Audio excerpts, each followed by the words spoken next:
Assalamualaikum warahmatullahi wabarakatuh. Bismillahirrahmanirrahim. Alhamdulillah ala ni'matillah. Assalatu wassalamu ala sayyidina Muhammad ibn Abdillah. La hawla wa la quwwata illa billah. Amma ba'du. Yang terhormat Bapak Kepala SD Negeri Pelembede 03, Bapak Suwardi SPD SD MPD, yang kami hormati pemateri pada acara hari ini, Bapak Amirul Mukmin Darto SPD bersama Ibu Diah Ayu Ulia Umami SPD, Bapak Ibu hadirin yang kami hormati pula. Marilah kita panjatkan puji syukur kehadirat Allah Subhanahu wa Ta'ala biqaulina alhamdulillahi rabbil alamin pada hari ini atas rahmat dan hidayahnya pada kita semua, sehingga kita dapat berkumpul dalam acara diseminasi bimtek pembelajaran mendalam dalam keadaan sehat walafiat, tidak kurang suatu apapun. Shalawat dan salam senantiasa kita haturkan kepada junjungan kita Nabi Muhammad sallallahu alaihi wasallam. Biqaulina Allahumma shalli wa sallim ala sayyidina Muhammad wa ala ali sayyidina Muhammad. Semoga kelak kita mendapatkan syafaatnya di hari akhir. Amin. Bapak Ibu yang kami hormati, sebagai pembawa acara, izinkanlah kami membacakan susunan acara yang akan terlaksana pada hari ini. Acara pertama pembukaan, acara kedua sambutan, acara ketiga pengisian pengimbasan pembelajaran mendalam, acara keempat lain-lain, acara kelima yakni penutup. Memulai acara diseminasi pembelajaran mendalam pada hari ini, marilah acara kita buka dengan bacaan Ummul Kitab. Semoga dapat memperlancar acara hari ini serta memberikan manfaat untuk kita semua. Ala niyati sholihah. Al-Fatihah.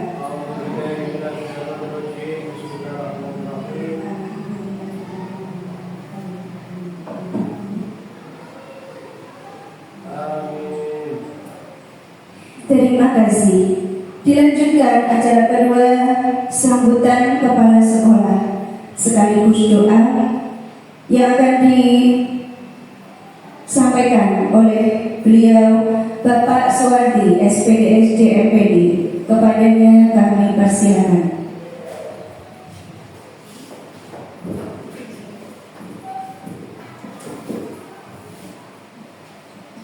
Assalamualaikum warahmatullahi wabarakatuh. Bismillahirrahmanirrahim. Alhamdulillahilladzi hadana li hadza wa ma kunna linahtadiya laula an hadanallah. La haula wa la quwwata illa billahil aliyyil azim. Kepada semua dewan guru SD Negeri Pelembede 03 Kecamatan Kocawangi yang kami hormati, pada kesempatan yang baik ini, marilah kita panjatkan rasa syukur kita kehadirat Allah Subhanahu wa Ta'ala, yang mana pada pagi hari ini kita berkumpul di ruangan kelas 5 dalam rangka diseminasi bimtek pembelajaran mendalam dalam keadaan sehat walafiat. Yang kedua, salawat dan salam kita aturkan kepada junjungan kita Nabi Muhammad sallallahu alaihi wasallam. Mudah-mudahan kita bisa mendapat syafaatnya. Allahumma amin. Para bapak, ibu yang kami hormati, pada pagi hari ini adalah hari yang berbahagia, di mana kita mempunyai suatu berita dari Bapak Ibu Guru dari SD Pelembede 3 yang kemarin sudah berkiprah mengikuti bintang pembelajaran mendalam yang dilaksanakan di SMP 7 Pati, tepatnya tanggal 30 sampai tanggal 30 Agustus sampai tanggal 4 September 2005. Pada kesempatan ini saya selaku Kepala Sekolah SD Negeri 3 sangat mengapresiasi kepada beliau yang merupakan wakil dari SD Negeri 3 yang berkiprah lebih dahulu dalam tingkat pembelajaran mendalam. Dan pada kesempatan ini saya mendukung sekali kegiatan diseminasi bintang pembelajaran mendalam kepada rekan-rekan semua. Bekal yang diterima, materi yang diterima pada diklat yang diselenggarakan di Kabupaten Pati, tepatnya di SMP 7, akan disosialisasikan kepada rekan-rekan semua pada pagi hari ini.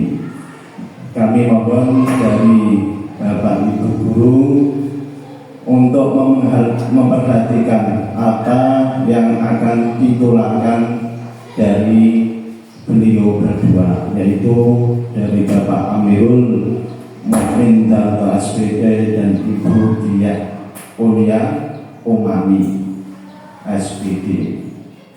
Materi-materi yang akan ditularkan pada saat ini monggo kita perhatikan dengan sungguh-sungguh. Yang intinya tentunya akan memberi kebaikan pada kita semua dalam pembelajaran di sekolah SD Negeri 3, khususnya untuk memberi pembelajaran kepada siswa. Teori yang diterima monggo nanti bisa dipraktikkan bersama-sama dengan bimbingan dari Bapak Amirul Mukmin Darto dan Ibu Diah. Itu yang dapat kami sampaikan pada kesempatan ini. Untuk meningkat waktu kita akhiri.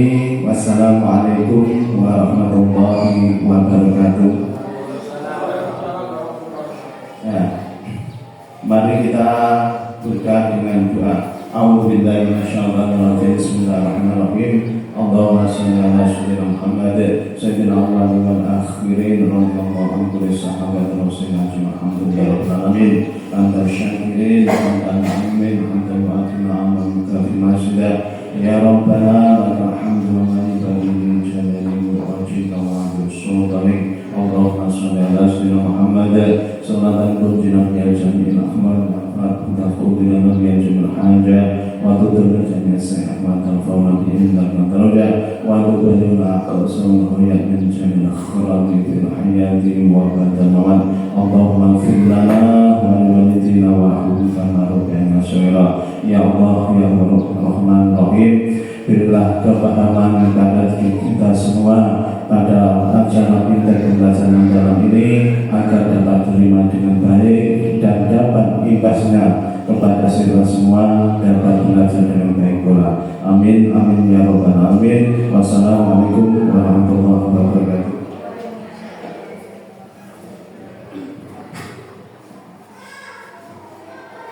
Terima kasih kami sampaikan. Acara ketiga yakni pengisian pengimbasan pembelajaran mendalam yang akan disampaikan oleh Ibu Diah Ayu Ulia Umami bersama Bapak Amirul Mukmin Darto. Kepadanya kami persilakan.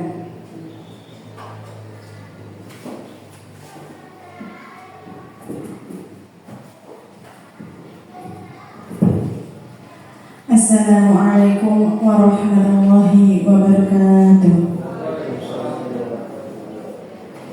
Yang kami hormati Bapak Suwadi SPD SDMPD selaku Kepala Sekolah SDN Palanggede 03. Yang kami hormati Bapak Ibu Guru SDN Palanggede 03 yang telah memberikan kesempatan bagi kami untuk bisa menyampaikan tentang materi yang sudah kami dapatkan selama diklat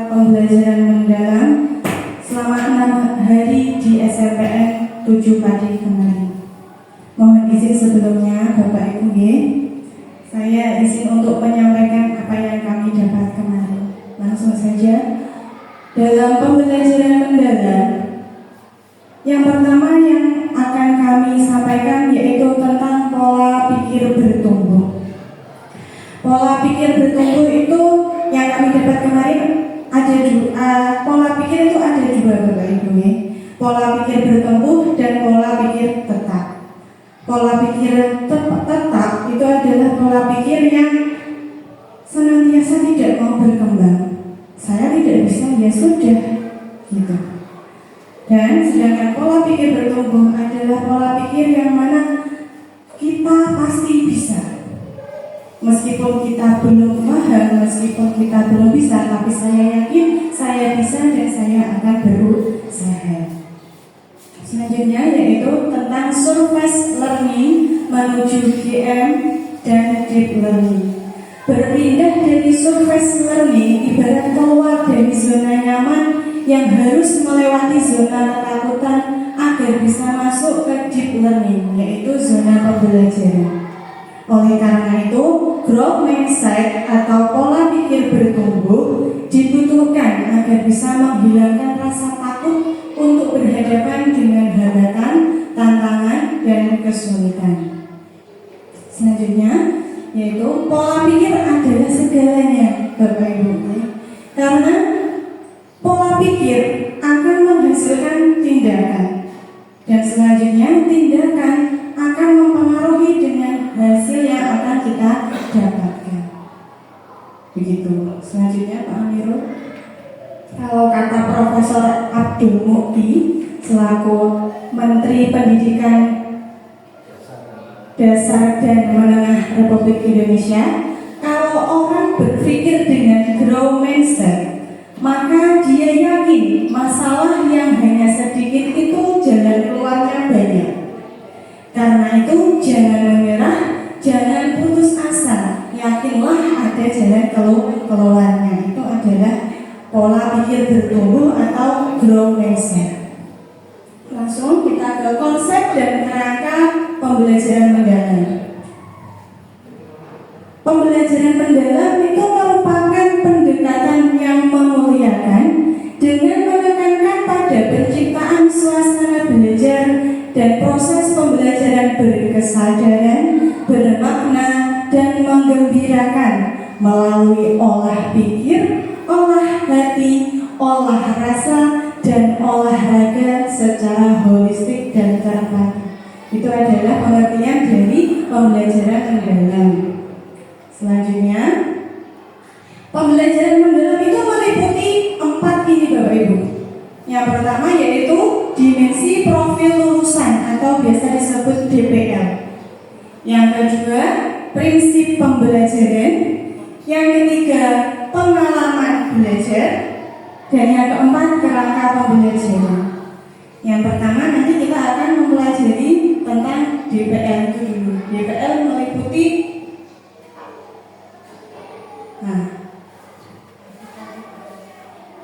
dimensi profil lulusan meliputi profil lulusan yang akan dicapai yaitu keimanan, ketakwaan terhadap Tuhan Yang Maha Esa, kewargaan, kreativitas, penalaran kritis, kolaborasi, kemandirian, kesehatan, dan komunikasi. Selanjutnya, pembelajaran mendalam. Pembelajaran mendalam yang pertama itu kita harus menerapkan proses memuliakan. Semua pihak yang terlibat saling menghargai dan menghormati dengan mempertimbangkan potensi, martabat, dan nilai-nilai kemanusiaan. Kita harus bisa memuliakan anak didik kita, Bapak Ibu, dengan berkesadaran, bermakna. Terus kita juga harus bisa olah pikir, olah hati, olah rasa untuk mewujudkan 8 DPL itu tadi. Selanjutnya,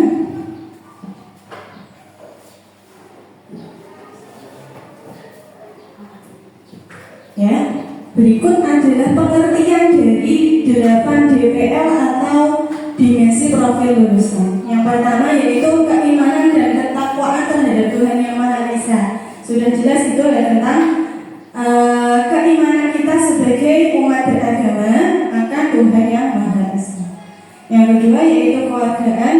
Individu yang memiliki rasa cinta tanah air serta menghargai keberagaman agama. Intinya tentang cinta tanah air, Bapak Ibu. Kemudian yang ketiga yaitu penalaran kritis, yang intinya tentang anak-anak dibiasakan untuk berpikir kritis, berpikir logis, berpikir analitis. Kemudian tentang kreativitas, kita berniat membangun individu yang mampu berpikir inovatif, fleksibel, dan orisinal, senantiasa berkreasi. Kemudian yang kelima, tentang kolaborasi. Individu yang mampu bekerja sama secara efektif dengan orang lain. Itu sudah jelas ya. Kemudian kemandirian. Individu yang bertanggung jawab atas proses dan hasil belajarnya sendiri, tidak tergantung pada orang lain. Itu juga kembali kepada proses pola pikir bertumbuh itu tadi. Orang yang pola pikirnya tetap itu senantiasa dia bergantung. Sedangkan kalau pola pikir bertumbuh itu mengutamakan kemandirian atau tidak bergantung pada orang lain. Kemudian DPL yang ketujuh yaitu tentang kesehatan. Individu yang memiliki fisik yang prima.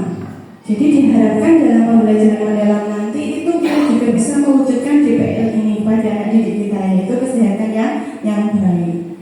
Selanjutnya yang terakhir yaitu komunikasi. Diharapkan dalam pembelajaran mendalam kita bisa membangun peserta didik yang bisa berkomunikasi baik dengan sesama. Selanjutnya tentang kerangka pembelajaran.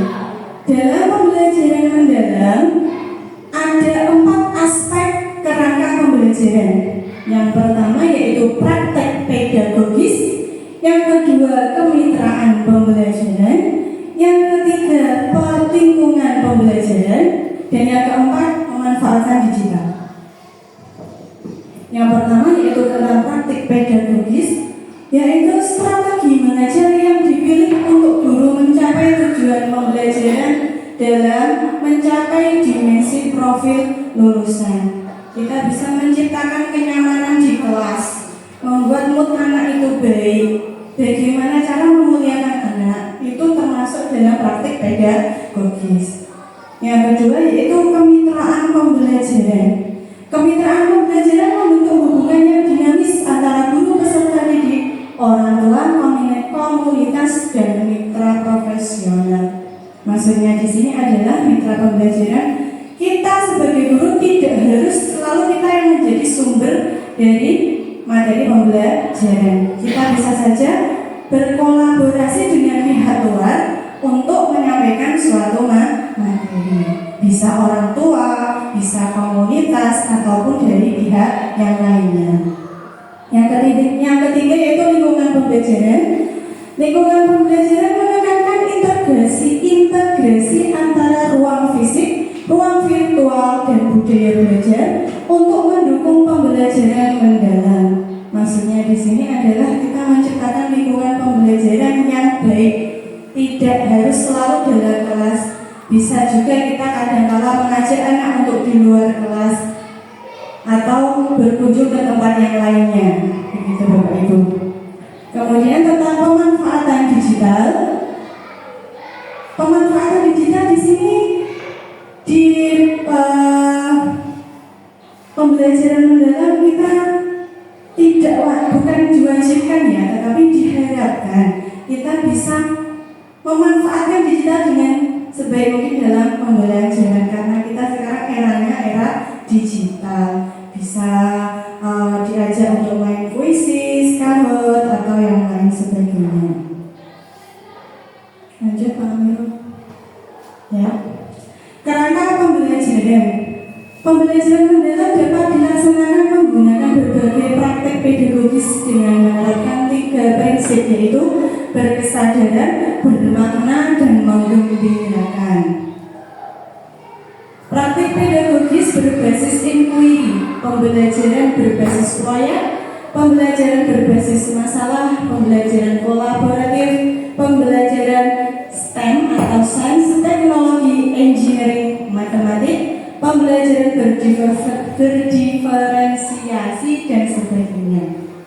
bisa dengan diskusi, peta konsep, advice organizer, kerja kelompok, atau yang lainnya. Lanjut. Untuk kemitraan pembelajaran, contoh kemitraan pembelajaran di sini yaitu Bapak Ibu, lingkungan sekolah bisa kepala sekolah. Jadi tidak selalu kita sebagai guru kita terus yang mengajar, tidak. Kita bisa mendatangkan guru lain untuk berkolaborasi atau kepala sekolah ataupun dari pihak yang lainnya yang di luar sekolah. Kemudian yang kedua tentang lingkungan luar sekolah, bisa dengan MGMP, mitra profesional, dunia usaha, dunia kerja, institusi ataupun lembaga pendidikan dan yang lainnya. Selanjutnya, untuk masyarakat, kita juga bisa bermitra dengan masyarakat Bapak Ibu. Contohnya orang tua, komunitas, tokoh masyarakat, organisasi keagamaan, budaya, dan yang lainnya. Selanjutnya, tentang lingkungan pembelajaran. Lingkungan pembelajaran yang mendukung, yaitu meliputi budaya belajar yang dikembangkan agar tercipta iklim belajar yang aman, nyaman, dan saling memuliakan. Kemudian, pemanfaatan digital. Contohnya, perencanaan pembelajaran merancang dan mengelola kelas digital, manajemen perencanaan pembelajaran berbasis proyek, desain bahan ajar visual dan infografis, pembuatan konten interaktif seperti kuis dan simulasi, pemanfaatan kecerdasan artifisial serta aplikasi desain instruksional. Jadi pemanfaatan digital di sini bisa berbagai macam ya Bapak Ibu. Lanjut. Kemudian tentang prinsip dan pengalaman belajar PM atau pembelajaran mendalam. Prinsip pembelajaran mendalam di sini itu meliputi 3 aspek Bapak Ibu, yaitu berkesadaran, bermakna, dan menggembirakan. Ketiga prinsip ini saling melengkapi dalam membangun pembelajaran mendalam bagi peserta didik. Nah, kita akan bahas satu persatu. Mulai dari yang pertama yaitu berkesadaran. Berkesadaran di sini yang dimaksudkan adalah kita sebagai guru, bagaimana caranya kita bisa membuat kenyamanan peserta didik dalam belajar. Entah nanti ketika datang ditanyai kabarnya, atau diajak tepuk-tepuk, atau diajak nyanyi-nyanyi dulu, itu untuk membangun kenyamanan dari peserta didik sebelum pembelajaran. Bagaimana cara kita untuk membuat peserta didik fokus, konsentrasi, dan memperhatikan kesadaran terhadap proses berpikir. Kemudian tentang kesempatan peserta didik untuk menentukan pilihan dan memiliki alasan atas pilihannya. Selanjutnya tentang keterlibatan peserta didik dalam mengembangkan strategi belajarnya, keterbukaan terhadap perspektif baru, keingintahuan terhadap pengetahuan dan pengalaman baru. Itu adalah yang termasuk dalam prinsip berkesadaran. Dalam pembelajaran bermakna, prinsip yang kedua yaitu bermakna. Bermakna di sini yang dimaksud adalah kontekstual atau relevan dengan kehidupan nyata. Dalam pembelajaran bisa kita mengaitkan dengan kehidupan anak-anak sehari-hari sehingga pembelajaran lebih mendalam dan bermakna. Gitu. Keterlibatan peserta didik berperan dalam memecahkan suatu masalah atau isu di kehidupan nyata. Yang ketiga, keterkaitan dengan pengalaman sebelumnya, yaitu kita mengaitkan pembelajaran hari ini dengan pengalaman anak-anak di pembelajaran sebelumnya. Kebermanfaatan pengalaman belajar untuk diterapkan dalam konteks baru. Kemudian keterkaitan dengan ilmu lain serta pembelajaran sepanjang hayat. Itu adalah aspek yang meliputi arti dari prinsip bermakna. Kemudian yang ketiga, prinsip pembelajaran mendalam adalah menggembirakan. Kita sebagai guru selain memberikan materi, kita juga harus bisa menggembirakan perasaan peserta didik. Caranya bagaimana? Dengan yang pertama yaitu lingkungan pembelajaran yang interaktif. Kita buat mendesain atau merencanakan pembelajaran yang memungkinkan peserta didik untuk terlibat aktif. Jadi tidak melulu kita yang sebagai sumber ilmu. Kemudian yang kedua, aktivitas pembelajaran yang menarik minat dan rasa ingin tahu, buat semenarik mungkin. Yang ketiga itu menginspirasi. Yang keempat, tantangan yang memotivasi sehingga peserta didik bisa untuk termotivasi dan ikut belajar aktif. Selanjutnya, tercapainya keberhasilan belajar atau aha moment. Aha moment maksudnya gini Bapak Ibu. Oh, ngono toh.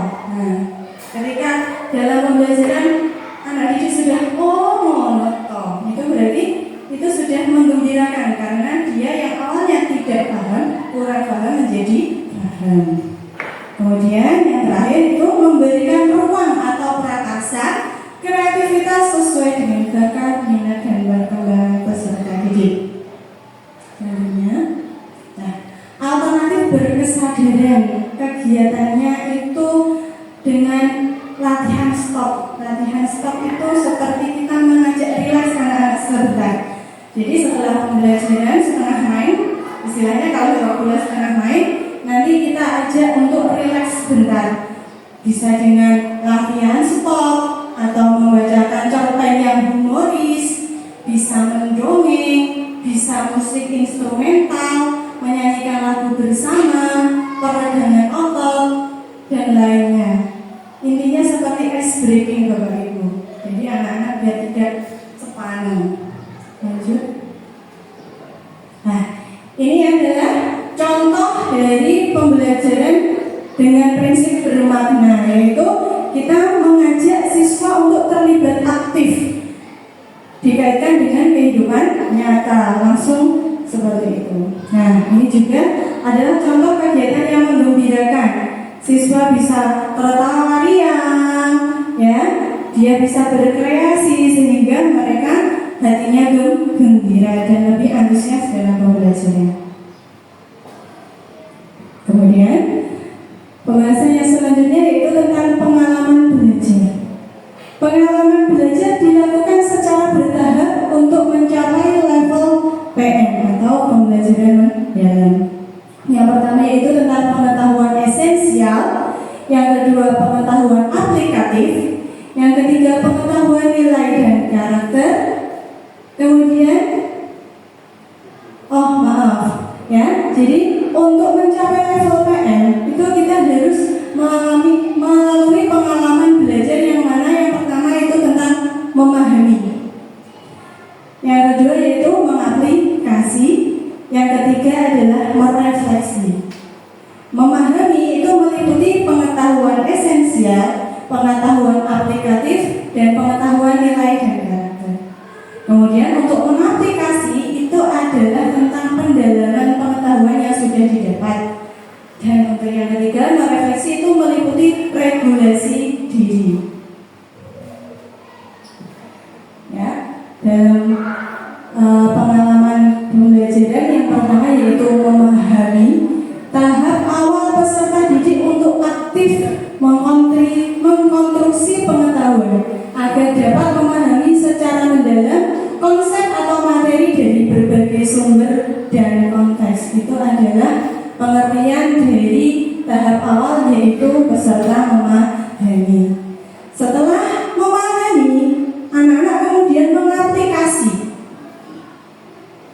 Mengaplikasi di sini yang dimaksudkan adalah menunjukkan aktivitas peserta didik mengaplikasi pengetahuan yang sudah didapat dalam kehidupan nyata atau secara kontekstual, itu maksudnya mengaplikasi. Setelah memahami, mengaplikasi, yang terakhir yaitu merefleksi. Merefleksi di sini adalah proses di mana peserta didik mengevaluasi proses serta hasil dari tindakan atau praktik nyata yang telah mereka lakukan. Tahap refleksi melibatkan regulasi diri sebagai kemampuan individu untuk mengelola proses belajarnya secara mandiri. Oh, aku ndik mau paham tenan durungnya. Oh, aku ndik mau kayak kurang paham di sini. Nah, nanti jadi anak-anak bisa tahu kekurangannya dan bisa memperbaiki untuk selanjutnya. Selanjutnya apa? Yaitu kemudian tentang the Solo Taxonomy, atau kalau bahasa Indonesianya taksonomi Solo. Taksonomi Solo ini meliputi 5, Bapak Ibu. Taksonomi Solo itu maksudnya adalah tingkat pemahaman peserta didik. Tingkat pemahaman peserta didik itu dimulai dari yang pertama, yaitu prastruktural, yang mana artinya adalah peserta didik belum memahami konsep itu. Anak-anak urung paham tentang apa yang diajarkan, itu namanya prastruktural. Kemudian yang kedua yaitu unistruktural, yang mana artinya peserta didik memahami hanya satu aspek pembelajaran saja. Untuk yang ketiga yaitu multistruktural, peserta didik memahami banyak aspek tetapi belum mampu untuk mengaitkannya dengan aspek yang lainnya atau dengan kehidupan nyata. Itu. Kemudian untuk relasional, artinya peserta didik sudah paham dan mampu mengaitkannya dengan pembelajaran yang lain ataupun dengan kehidupannya nyata. Untuk yang terakhir yaitu extended abstract, yang mana peserta didik sudah paham dan sudah bisa mengaitkan dan mempraktekkan dalam kehidupan nyata. Itu adalah tingkatan pemahaman peserta didik. Nah, kemudian tentang pengalaman belajar.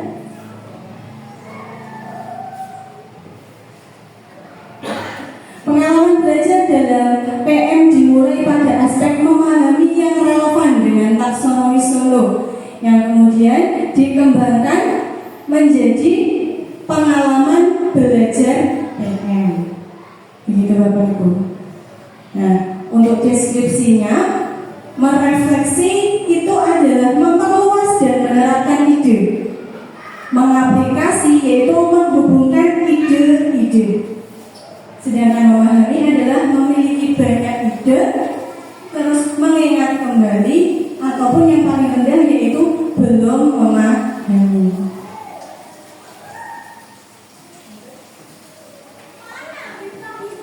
Kita ke pengalaman belajar yang memahami. Jenis pengetahuan ada 3 Bapak Ibu, yaitu pengetahuan esensial, pengetahuan aplikatif, dan pengetahuan nilai dan karakter. Karakteristiknya menghubungkan pengetahuan baru dengan pengetahuan sebelumnya. Yang kedua, menstimulasi proses berpikir peserta didik. Yang ketiga, menghubungkan dengan konteks nyata dan atau kehidupan sehari-hari. Yang keempat, memberikan kebebasan eksploratif dan kolaboratif. Yang kelima, menanamkan nilai-nilai moral dan etika. Dan yang terakhir, mengaitkan pembelajaran dengan pembentukan karakter peserta didik.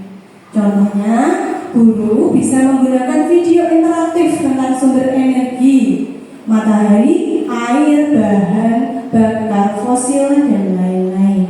Bisa juga dengan diskusi, apa bedanya energi terbarukan dan tak terbarukan. Nanti minta anak untuk berdiskusi dengan teman satu kelompoknya. Atau bisa juga dengan memberikan tugas murid membuat peta konsep energi di sekitarku. Kita memberikan contoh peta konsep, lalu anak berdiskusi untuk membuat peta konsep. Itu untuk poin memahami. Selanjutnya tentang mengaplikasi. Pengalaman belajar yang kedua yaitu dengan mengaplikasi.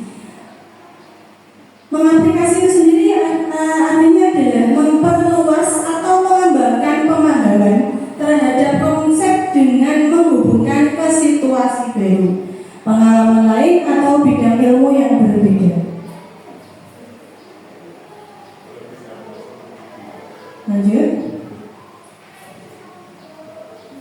Kemudian merefleksi ini individu mampu mengendalikan pikiran, emosi, dan perilaku dalam mencapai tujuan tertentu. Contohnya bisa dengan murid menulis jurnal refleksi dengan panduan pertanyaan seperti apa hal baru yang saya pelajari tentang energi?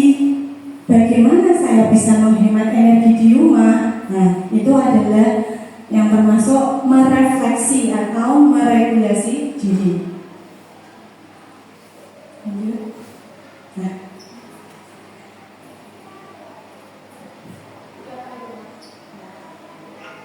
Nah, untuk pembahasannya selanjutnya yaitu tentang asesmen pembelajaran mendalam akan disampaikan oleh Bapak Amirul Mukmin Darto.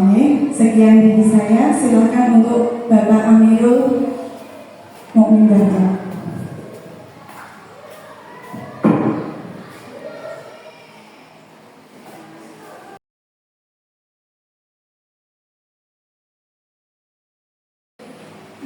Terima kasih Ibu Dia, tadi sudah menyampaikan beberapa materi. Sekarang giliran saya.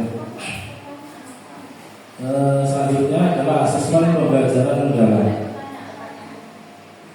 Asesmen pembelajaran pada pembelajaran mendalam meliputi asesmen formatif dan asesmen sumatif. Asesmen formatif itu asesmen yang bertujuan untuk memberikan informasi atau umpan balik bagi pendidik murid untuk memperbaiki proses pembelajaran. Asesmen formatif itu ada dua, meliputi asesmen di awal pembelajaran yang dilakukan untuk mengetahui kesiapan murid untuk mempelajari materi dan mencapai tujuan belajar yang direncanakan. Selanjutnya yang kedua, asesmen di dalam proses pembelajaran yang dilakukan selama proses pembelajaran untuk mengetahui perkembangan murid dan sekaligus memberi umpan balik yang cepat. Sedangkan asesmen sumatif yaitu asesmen yang dilakukan untuk memastikan ketercapaian tujuan pembelajaran. Pada jenjang pendidikan dasar dan menengah, asesmen ini bertujuan untuk menilai pencapaian hasil belajar murid sebagai dasar penentuan, yaitu meliputi kenaikan kelas dan kelulusan dari satuan pendidikan. Asesmen tadi adalah penilaian formatif dan penilaian sumatif. Asesmen yaitu asesmen learning, asesmen untuk refleksi diri murid dan refleksi proses pembelajaran. Contohnya jurnal reflektif, pra-asesmen, checklist, kemajuan belajar dan lain sebagainya. Lanjut adalah asesmen formasi learning, asesmen untuk perbaikan proses pembelajaran. Contohnya peta konsep, umpan balik, classroom assessment, observasi dan lain sebagainya. Sedangkan penilaian sumatif yaitu asesmen of learning, asesmen mengukur capaian pembelajaran murid pada akhir pembelajaran. Contohnya tes tulisan, tes tulis, laporan, penilaian proyek, portofolio dan lain sebagainya. Contoh teknik asesmen yaitu observasi, proyek, tes lisan, kinerja, tes tertulis, penugasan, penilaian diri, penilaian antar teman dan portofolio. Selanjutnya instrumen asesmen meliputi rubrik, yaitu memusatkan perhatian pada kompetisi yang harus dikuasai. Checklist, daftar informasi, data, ciri-ciri, karakteristik atau elemen yang dituju. Catatan anekdot itu difokuskan pada performa dan perilaku yang menonjol disertai latar belakang kejadian. Sedangkan grafik menggambarkan tahap perkembangan belajar. Asesmen pada pembelajaran mendalam adalah pembelajaran mendalam itu asesmen formatif dan asesmen sumatif. Asesmen formatif perlu dikuatkan untuk memberikan umpan balik. Itu umpan balik selama proses pembelajaran dilakukan secara bertahap dan berkelanjutan untuk mencapai level pembelajaran mendalam. Mempertimbangkan 3 pengalaman belajar mendalam, yaitu memahami, mengaplikasi dan merefleksi. Sedangkan asesmen sumatif dilaksanakan untuk mengetahui capaian pembelajaran secara menyeluruh. Contoh teknik umpan balik meliputi apresiasi, yaitu pujian atas usaha yang dilakukan siswa atau peserta didik. Saran, berikan saran untuk pengembangan. Selanjutnya perhatian itu berikan komentar jika ada hal yang kurang sesuai, kurang lengkap dan menjadi perhatian kita. Nilai adalah komentar atas kekuatan yang terlihat dan klarifikasi. Ajukan pertanyaan klarifikasi. Selanjutnya perencanaan pembelajaran mendalam. Perencanaan pembelajaran mendalam itu ada 4. Satu, identifikasi, meliputi identifikasi kesiapan murid. Yang kedua, karakteristik materi pelajaran. Yang ketiga, menentukan dimensi profil lulusan. Yang kedua, desain pembelajaran, meliputi pertama adalah menentukan tujuan pembelajaran. Yang kedua, menentukan kerangka pembelajaran, yaitu praktis, pedagogis, kemitraan pembelajaran, lingkungan pembelajaran, dan pemanfaatan digital.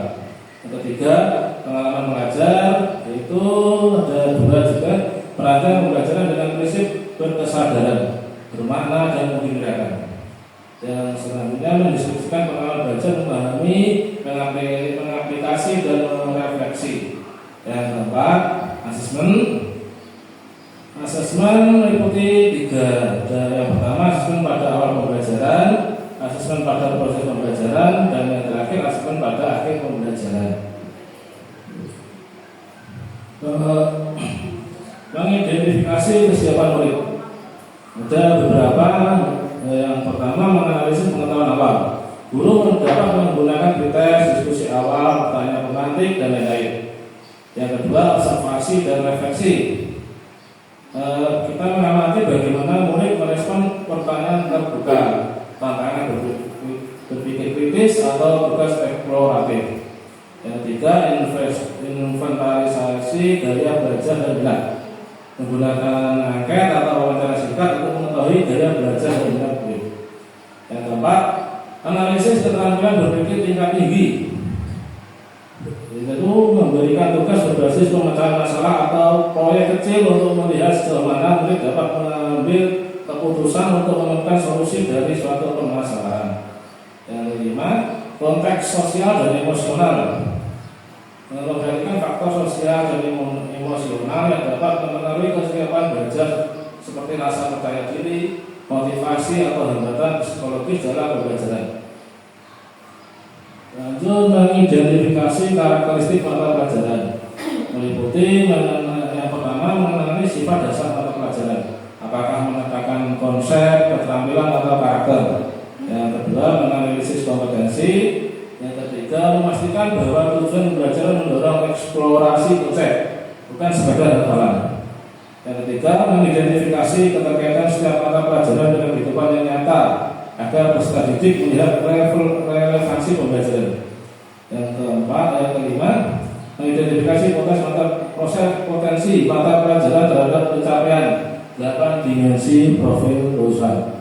Yang terakhir, memilih strategi pembelajaran yang mendorong murid merancang proyek, melakukan penelitian, atau menyelesaikan tantangan berbasis data sesuai mata pelajaran. Sekarang perencanaan pembelajaran mendalam. Desain pembelajaran, yaitu menentukan tujuan pembelajaran. Yang kedua, menentukan kerangka pembelajaran, meliputi praktis, pedagogis, kemitraan pembelajaran, lingkungan pembelajaran, pemanfaatan digital. Desain pembelajaran, menentukan pembelajaran. Tujuan pembelajaran ditentukan dari capaian pembelajaran. Penulisan tujuan pembelajaran sebaiknya memuat 2 komponen, yaitu kompetensi kemampuan murid sebagai hasil proses pembelajaran. Tujuannya disusun penggunaan kata kerja operasional yang relevan. Pertanyaan panduan yang dapat diberikan oleh guru, meliputi secara konkret kemampuan apa yang perlu murid tunjukkan. Yang kedua, tahap berpikir apa yang perlu murid tunjukkan. Yang kedua, konten pada lingkup materi berupa pengetahuan esensial, pengetahuan aplikatif, yaitu dipahami pada akhir satu week pembelajaran. Sekarang desain pembelajaran, menentukan kerangka pembelajaran. Yang tadi pedagogis, kemitraan pembelajaran, dan pemanfaatan digital. Ada 4. Yang pertama, praktik pedagogis, strategi mengajar yang dipilih guru untuk mencapai tujuan belajar dalam mencapai dimensi profil lulusan. Yang kedua, kemitraan pembelajaran. Kemitraan pembelajaran membentuk hubungan yang dinamis antara guru, peserta didik, orang tua, komunitas, dan mitra profesional. Yang ketiga, ketiga, lingkungan belajar. Lingkungan belajar menekankan strategis antara ruang fisik, ruang virtual, dan budaya belajar untuk mendukung pembelajaran mendalam. Yang keempat, pemanfaatan digital. Pemanfaatan teknologi digital juga memegang peran penting sebagai katalisator untuk menciptakan pembelajaran yang lebih interaktif, kolaboratif, dan kontekstual. Tidak. Desain pembelajaran. Tadi sudah itu. Lanjut pembelajaran mendalam. 3. Pengalaman belajar. Meliputi mengajar pembelajaran dengan prinsip berkesadaran, bermakna, dan menggembirakan. Yang selanjutnya mendiskusikan pengalaman belajar, memahami, mengaplikasi, dan merefleksi. Prinsip pembelajaran mendalam. Yang pertama adalah berkesadaran. Pengalaman belajar peserta didik yang diperoleh ketika mereka memiliki kesadaran untuk menjadi pembelajar yang aktif dan mampu meregulasi diri. Yang kedua, bermakna. Peserta didik dapat merasakan manfaat dan relevansi dari hal-hal yang dipelajari untuk kehidupan. Yang ketiga, menggembirakan. Pembelajaran yang menggembirakan merupakan suasana belajar yang positif, menyenangkan, menantang, dan memotivasi. Bagaimana menerapkan prinsip pembelajaran mendalam dalam perencanaan? Yang pertama, kesadaran. Diterapkan dengan merencanakan kegiatan yang memberikan kenyamanan peserta didik dalam belajar, fokus, konsentrasi, dan perhatian. Yang kedua, bermakna. Diterapkan dengan merancang pembelajaran yang kontekstual atau relevan dengan kehidupan nyata terkait dengan pengalaman sebelumnya. Bermanfaat pengalaman belajar untuk diterapkan dalam konteks baru. Yang ketiga, menggembirakan. Ditetapkan dengan memastikan bahwa proses pembelajaran berlangsung secara interaktif dengan aktif belajar yang menarik, menginspirasi, menantang, dan memotivasi serta menunjukkan keberhasilan belajar. Pengalaman belajar. Sekarang pengalaman belajar yang memahami tahap awal peserta didik untuk aktif konstruksi pengetahuan agar dapat memahami secara mendalam konsep atau materi dari berbagai sumber dan konteks. Pengetahuan pada fase ini terdiri dari pengetahuan esensial, pengetahuan aplikatif, dan pengetahuan nilai dan karakter. Dengan pendekatan aktif dan konstruktif, peserta didik tidak hanya menerima pengetahuan secara pasif, sehingga membentuk fondasi pemahaman yang menjadi dasar untuk aplikasi pengetahuan dalam suatu kontekstual atau tahapan selanjutnya. Mengaplikasi pengalaman belajar yang menunjukkan aktivitas peserta didik, mengaplikasi pengetahuan dalam kehidupan secara kontekstual, dan merefleksi. Proses ini di mana peserta didik mengevaluasi dan memaknai proses serta hasil dari tindakan atau praktek nyata yang telah mereka lakukan.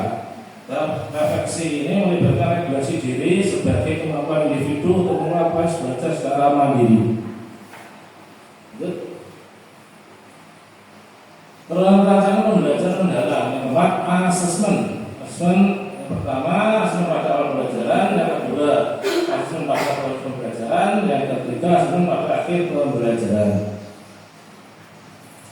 Asesmen pembelajaran itu ada 3. Asesmen pada awal pembelajaran harus dilakukan untuk mendapatkan bukti kesiapan belajar secara emosional dan mental, pengetahuan dan kebutuhan belajar murid. Yang kedua, asesmen selama proses pembelajaran direncanakan untuk memantau perkembangan murid, memberikan umpan balik untuk perbaikan kontinu. Ketiga, asesmen hasil pembelajaran direncanakan untuk mengukur pencapaian kompetensi sebagai bukti keberhasilan pembelajaran dengan beragam, antara lain tes, portofolio, proyek, presentasi, dan lain. Komponen ilmu perencanaan pembelajaran. Dimensi profil lulusan, ya, itu sudah 8 ya. Kemampuan dan ketahanan terhadap bahan Indonesia. Yang kedua, kewargaan. Yang ketiga, pengalaman kritis. Yang keempat, kreativitas. Kelima, kolaborasi. Keenam, kemandirian. Ketujuh, kesehatan. Dan kedelapan, komunikasi. Tujuan pembelajaran yang mencakup kompetensi dan konten pada ruang lingkup materi dengan menggunakan kata kerja operasional yang relevan. Praktek pedagogis, tuliskan model strategi pembelajaran untuk mencapai tujuan pembelajaran. Yang selanjutnya kemitraan pembelajaran opsional. Kegiatan kemitraan atau kolaborasi dalam atau ruang lingkup sekolah, lingkungan pembelajaran. Tuliskan lingkungan yang ingin dikembangkan dalam budaya belajar, ruang fisik atau ruang virtual. Selanjutnya adalah pemanfaatan digital. Itu opsional ya untuk digital. Pemanfaatan teknologi digital untuk menciptakan belajar yang interaktif. Itu desain pembelajaran. Coba langkah-langkah pembelajaran. Pertama, pengalaman belajar. Tahap ini peserta didik akan terlibat dalam pengalaman belajar, memahami, mengaplikasi, dan merefleksi dalam suatu yang saling memuliakan. Memahami atau kegiatan pembelajaran memfasilitasi peserta didik untuk terlibat aktif mengonstruksi pengetahuan agar dapat memahami secara mendalam konsep atau materi dalam berbagai sumber dan konteks. Mengaplikasi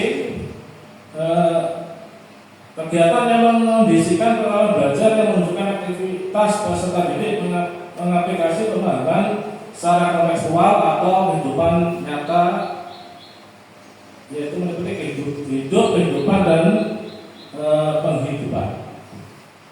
Selanjutnya merefleksi. Kegiatan peserta didik mengevaluasi dan memaknai proses serta hasil tindakan atau praktek nyata. Yang kedua, mengelola proses pembelajaran secara mandiri dan meneruskan dengan menggunakan strategi belajar. Selanjutnya, asesmen pembelajaran.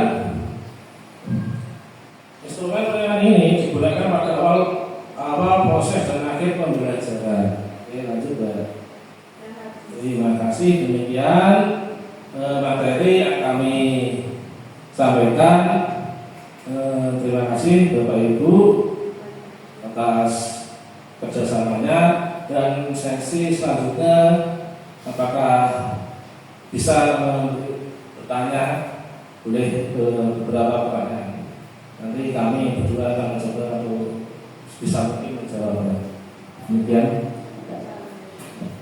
Monggo Bapak Ibu untuk memberikan pertanyaan jikalau Bapak Ibu kurang paham terhadap pemaparan yang dilakukan oleh beliau berdua, oleh Bapak Amirul dan Ibu Dia. Di acara ini, acara lain, monggo dibuka berapa menit. Langsung bertanya aja. Langsung bertanya, monggo.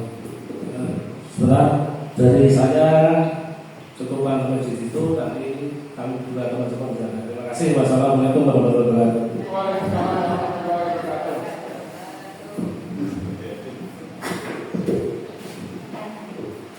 Terima kasih atas waktunya. Di sini saya akan bertanya, apa yang dimaksud kemitraan dalam konsep pembelajaran mendalam? Terima kasih.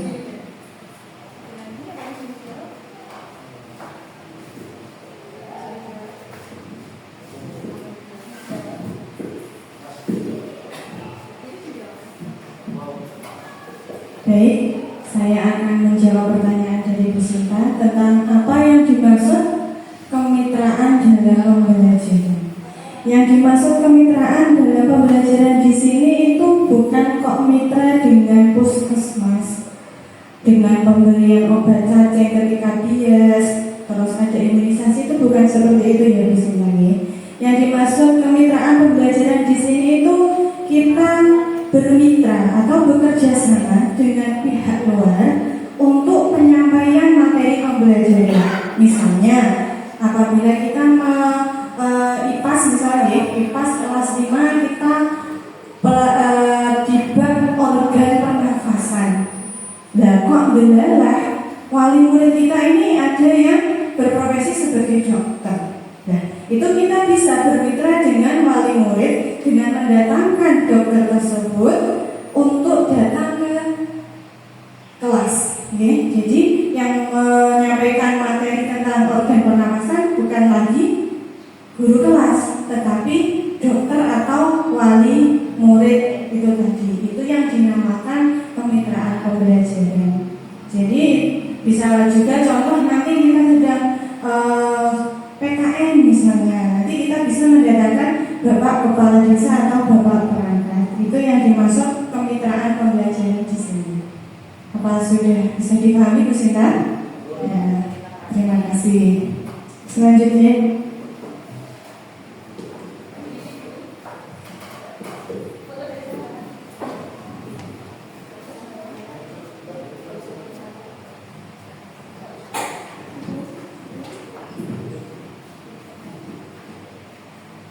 tadi kan ada DPL, dimensi profil lulusan, itu kan ada 8. Apakah ke-8 itu harus disertakan dalam perencanaan pembelajaran?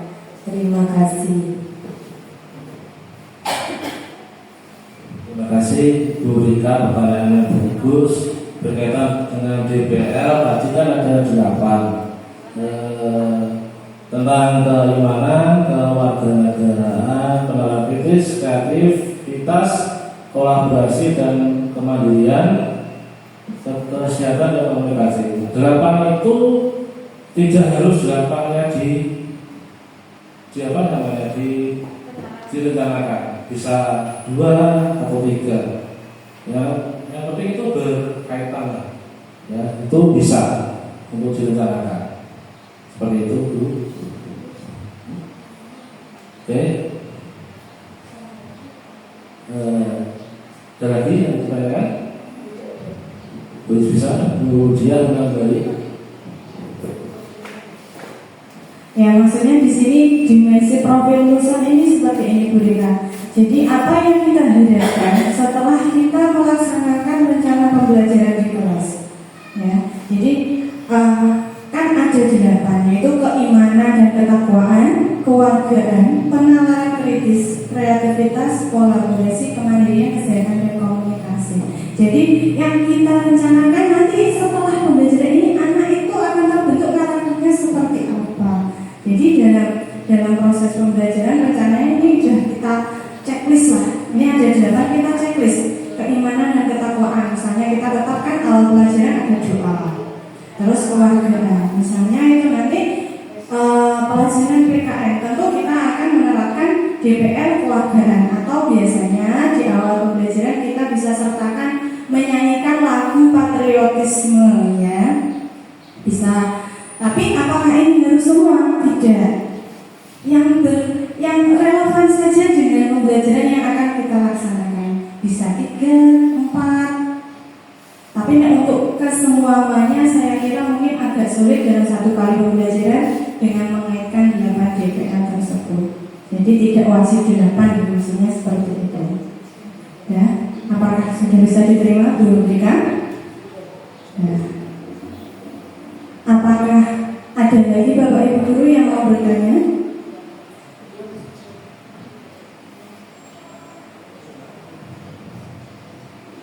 Sudah? Saya kira sudah tidak ada pertanyaan, Bapak Ibu ya. Kalau sudah tidak ada pertanyaan, saya akhiri. Cukup sekian. Wassalamualaikum warahmatullahi wabarakatuh. Waktu saya kembalikan kepada pembawa acara.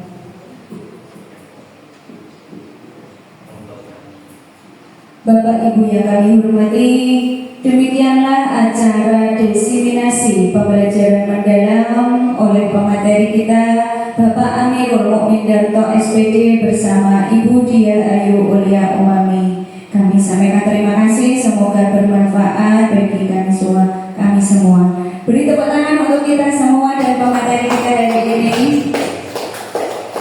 Acara terakhir yakni penutup, marilah acara kita tutup bersama dengan membaca hamdalah Alhamdulillahirabbil alamin. Dari saya selaku pembawa acara, apabila ada tutur kata yang kurang berkenan, saya pribadi minta maaf yang setulus-tulusnya. Wabillahi taufiq wal hidayah. Wassalamualaikum warahmatullahi wabarakatuh.